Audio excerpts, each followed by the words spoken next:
Welcome to Art Ed Radio, the podcast for art teachers. This show is produced by the Art of Education University, and I'm your host, Tim Bogantz.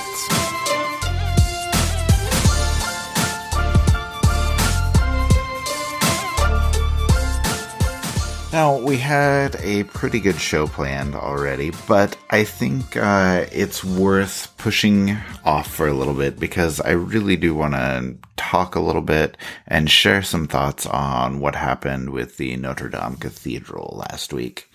As everybody saw, a huge fire and destroyed a significant part of the cathedral. Not as bad as we thought it might be. And I think that's worthwhile. I think that's something that we need to talk about later as well. But, I want to just kind of dive in and share some of my thoughts, some of my reflections, and, talk to somebody about, everything that they experienced and kind of see why it affected art teachers the way it did. And, that's the question, why does seeing that fire affect us so much? And I spent a lot of time thinking about this, and I personally think it's because we, as art teachers, have a special appreciation for what that cathedral is and what it represents, not only artistically, but architecturally and culturally, because, we know the history behind it. We know the effort that went into it. It's just built by generation after generation of people working their entire life to help construct it and knowing that they would never see it actually be completed. And we appreciate that fact. We appreciate that the people who built it were willing to be part of something bigger than themselves. They wanted to be part of something that stood the test of time. And because we know all that, seeing and knowing about any cathedral, but especially one like Notre-Dame, is meaningful to us. It's something that is a shared experience. Even if you haven't been there, as an art teacher, you are familiar with it and you appreciate it. Everybody here knows its value. And so, when you check social media, when you see the news, when you see the cathedral going up in flames, all of these emotions come flooding in and you immediately fear the worst. All of that history, all of that artistry, all of that accomplishment, and all of that meaning is going to be lost. This cultural touchstone is about to disappear. And luckily, like I said, it didn't come to that, but it's still something to process, and it's still something that's worth thinking about. So I want to talk to somebody about this, not just share all of my own thoughts for, 20 minutes here, but I want to hear from somebody who's been there, who has experienced the cathedral and seen it firsthand, and kind of talk through how they processed the day, what their reactions were and how they're feeling. So Jenn Russell is going to join me today in just a second here. She is a high school teacher near Dallas, Texas. You haven't heard from her on the podcast here before, but she has a lot to offer, and I'm pretty sure you're going to be hearing from her a lot more. So today I invited her on to kind of share her experiences, share her thoughts, and we'll just kind of talk through, everything that we've been seeing and thinking and feeling for the past week or so. So let me bring her on now.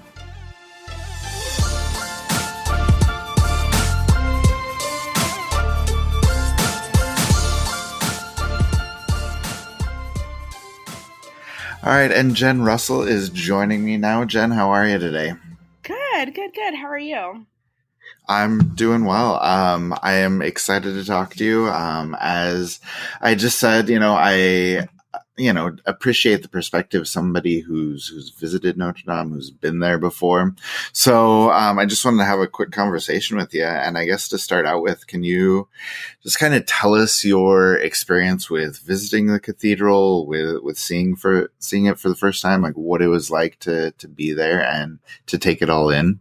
Yeah.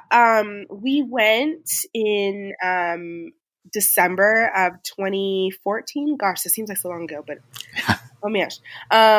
But we went and we had no plans for Paris. I just wanted to walk around and kind of get lost and see what I could see. Of course, all of the major landmarks and the tourist spots, but my mom and my aunt had been talking about just Paris, going to Paris my whole entire life. And the dream was to go, all three of us. But unfortunately, it was just me who made it. And, I went and I was just walking around. I stumbled upon the Opera House and then the Louvre and a couple of other places. And then we went over I guess, the Lock Bridge or Bridge of Love, whatever, the one with all the locks. And then, I look up and I'm staring at this massive structure, and I look at my husband and I was like, oh my gosh, is this it? And he was like, he's an engineer. He has no idea what's going on ever, art-wise. Love him to pieces. But I was like, oh my gosh, it's Notre-Dame. This is it. And, the first thing you see is the giant rose window, and it's beautiful and magnificent. And it was in December, so there was this fog with it. And it was in the morning, so it was quiet. During a weekday, so there's not a lot of people there. It was the first week of December. And I just left him on the bridge and just started walking. And I stood in front of it for a long time. And I just couldn't believe that I had made it there, that it wasn't it wasn't my plan to go. But here we were in Paris, and I was just staring at this building who had given me trouble in my art history classes in college, and trying to name all the pieces and all of the sculptures and reliefs and all the things. But I was finally here. And I don't know, it was haunting. It was beautiful. Yeah, it was just one of the things that I just will never forget, because I was finally here, and seeing it in real life is just totally different. Yeah, that's amazing. So, do you think awe-inspiring would be the right word for that? Definitely. Yeah. Being an art person, whether or not you teach art history or you kind of sort of bring it into your classroom if you have time, or just taking a class or you just know what it is. And then you're finally seeing it and you're like, okay, wow. Yes. Here it is. What do I do? Yeah. And I asked, I was like, what am I supposed to do here? Like, can I go in? What do you do? And so I just started snapping, a bunch of pictures like a total noob. Yeah. But yeah. And so, so now I have all these awesome pictures of the outside. Yeah, that's really cool. Now, I wanted to ask you to just kind of about, your reaction as to, what you're feeling, what you're thinking when you see it burning. Like, how did you find out that, this fire had started? And, what was your reaction when you saw that it was burning? Well, we have kind of a weird, I don't want to say weird, but it's a different schedule. We're on accelerated blocks, so we just have we have hour and a half long classes, but we switch at the semesters, and so this is the end of my second semester, and I just don't have a lot of time to not even during lunch, because I let my kids eat lunch in my class. So I don't really browse and peruse as much as I used to when I used to teach at a different district. But one of my kids was like, hey, Russ, did you know that? First of all, he said Notre-Dame. Yes. Notre-Dame is burning down. And I was like, what are you saying? And he's not the most trustworthy kid. Okay. He's saying right now. And he was like, yeah, Notre-Dame is burning to the ground. And I teach high schoolers, juniors and seniors, and so they can be a little dramatic. And I was like, what do you, and he's like, yeah, it's on my iPad. And he flips it over, and lo and behold, he's on CNN. And, there's this fire on fire. And I was like, what is happening? And so I just went to my laptop and I just pulled up like a bunch of different sites and like ABC and CNN and, there it is. It's, from, earlier, whatever. And it had, burned. And I just was immediately sad.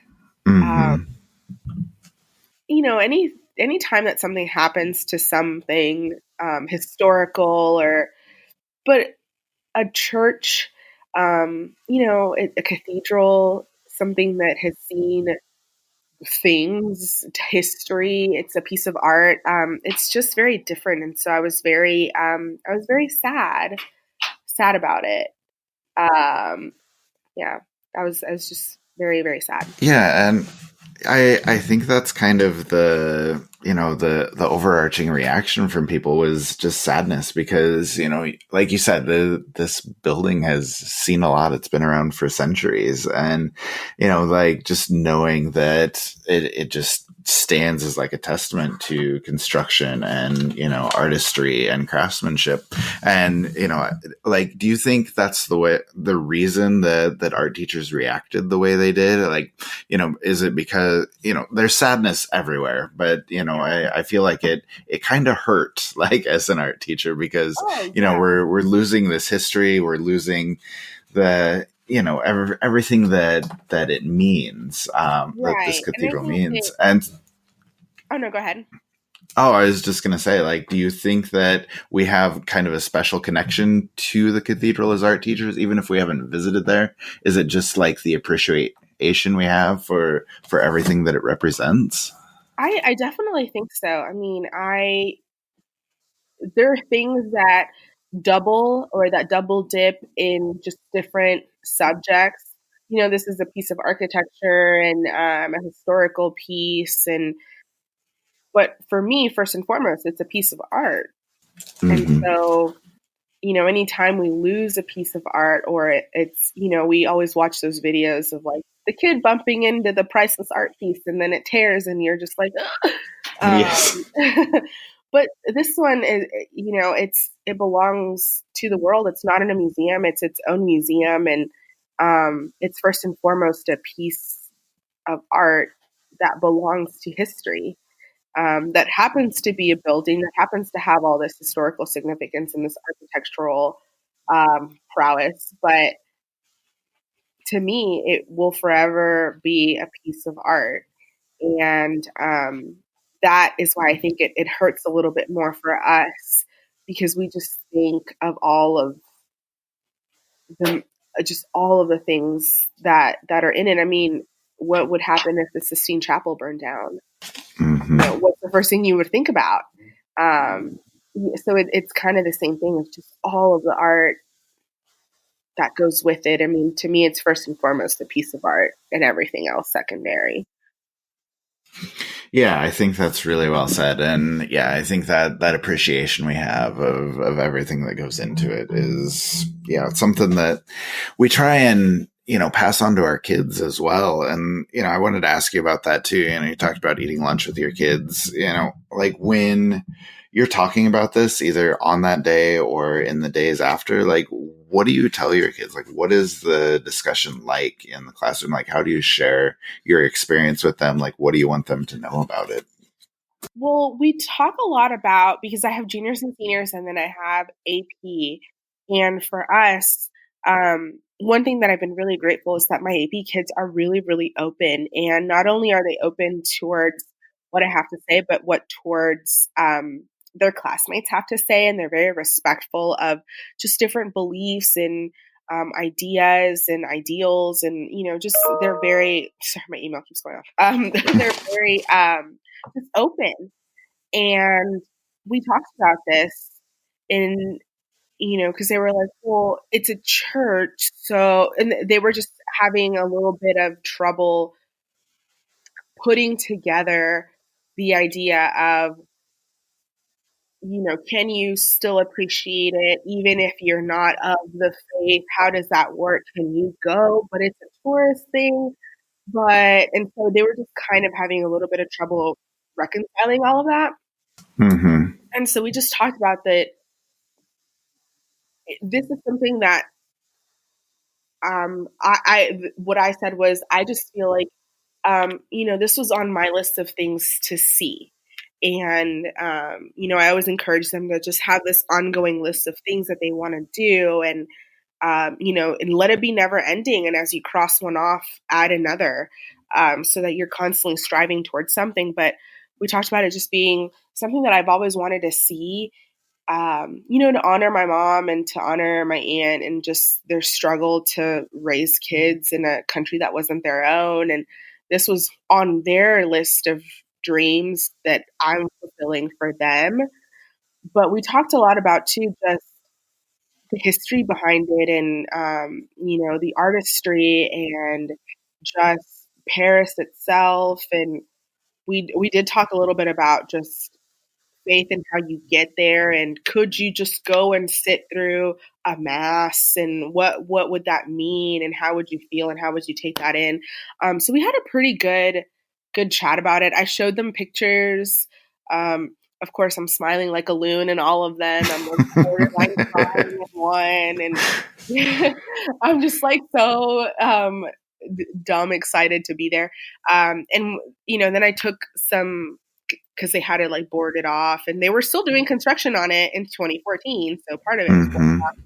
And I took some zoom in shots of like reliefs and things that I had missed on my art history tests. In college, like I could not think of those saints for the life of me.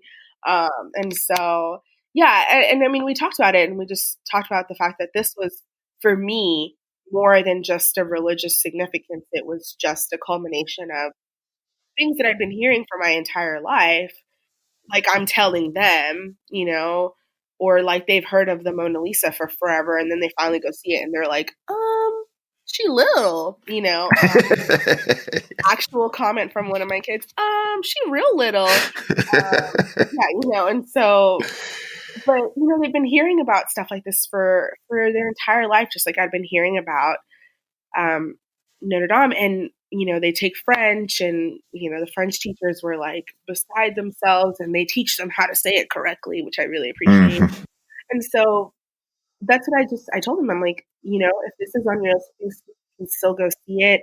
We talked a little bit about religion, and but that it's more than just a religious symbol to a lot of people. And so, part of the landscape and all of that. And so, that's what we talked about a little bit about in class.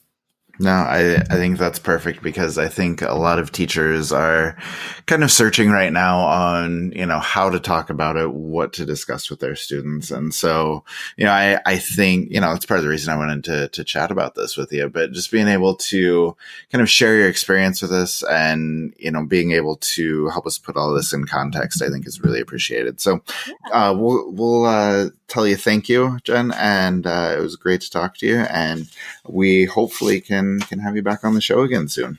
Yeah, thank you so much for having me. All right. Thank you to Jenn for coming on and giving us her perspective and just kind of talking things out with me, which is really all I kind of wanted to do.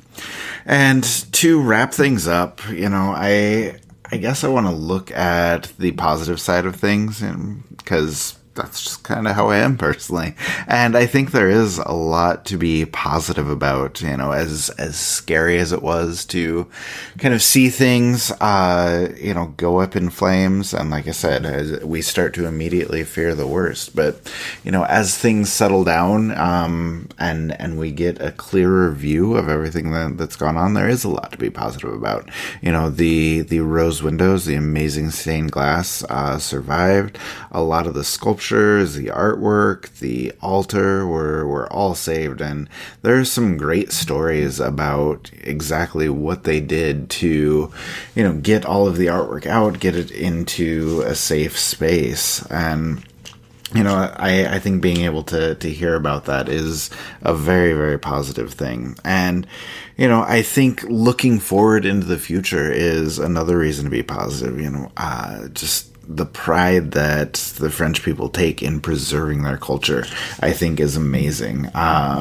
And ever since the last time the cathedral was damaged, they've had plans to rebuild. And one thing that I think is really fascinating is hearing about the trees that they planted at Versailles, because with the cathedral, it's originally built with these really, really tall, like centuries-old oak trees. And they need to do oak because the stone that the cathedral is built with is not made to support all of this weight. And so, even if they were to try and redo the roof with steel or any other kind of modern materials, the walls can't support that. And so they have planted these trees at Versailles, these oak trees, for the past, couple hundred years, and they're ready to rebuild right now, which, is kind of me going off on a tangent, but just saying, like, they're prepared for this and they are ready to put things back together, which I think is really positive. And another fascinating story that I read is all about how these historians, and a couple in particular, have tried mapping all of these cathedrals, and they have been able to just take literally billions of data points to put together exact measurements for the cathedral from, everything floor to ceiling, wall to wall, everything in between. And that's going to be a huge help as they begin to rebuild. And finally, donations have come in from across the world. They're going to have all the money they need to put everything back together to rebuild Notre-Dame, which I think is a really positive thing. And then just a couple last thoughts before I close it out here. There are a lot of good ways to kind of discuss this with your kids. Maybe you've done this already. Maybe you want to continue on. Maybe it's something that you want to put into your curriculum for next year. There are a lot of incredible, 360-degree virtual tours of Notre-Dame where you can just go through the whole cathedral and just kind of see everything that's there. And I think kids are always fascinated by that. And I think that's a good place to start. And secondly, just if you're looking for a way to open up the discussion about, how these are built and just the massive undertaking that it is. I actually stole this from my wife, who's a history teacher.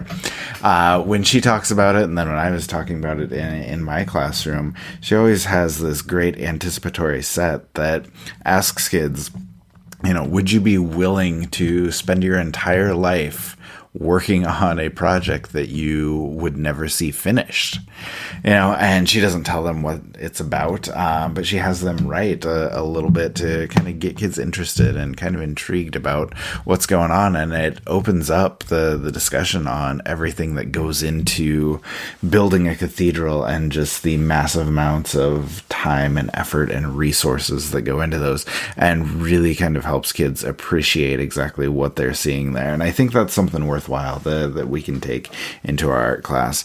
And then one last thing, and then we'll go ahead and wrap things up. Just on a personal note, I love the book Pillars of the Earth by Ken Follett. It's a great fictional story about, building cathedrals in the Middle Ages and moving from, Romanesque architecture into Gothic architecture. And, there's a lot of superfluous drama, perhaps, that goes into the story, but it makes it a really good read. And there's a lot there about building cathedrals, people's motivations, and, all of the massive efforts and undertaking that really makes you appreciate that. So if you're looking for a good read, check out Ken Follett with Pillars of the Earth. Okay, I think that's about all I need to talk about here. So anyway, I think it was worth doing an episode on, this massive news story. And it's worth thinking about, how we talk about these things with our kids. So hopefully this is helpful. Hopefully this helps you reflect. And hopefully this episode can give you some ideas on how to bring this into your classroom a little bit more. And then next week we'll be back to our regular schedule. So anyway, thanks for listening this week, and we will talk to you again soon.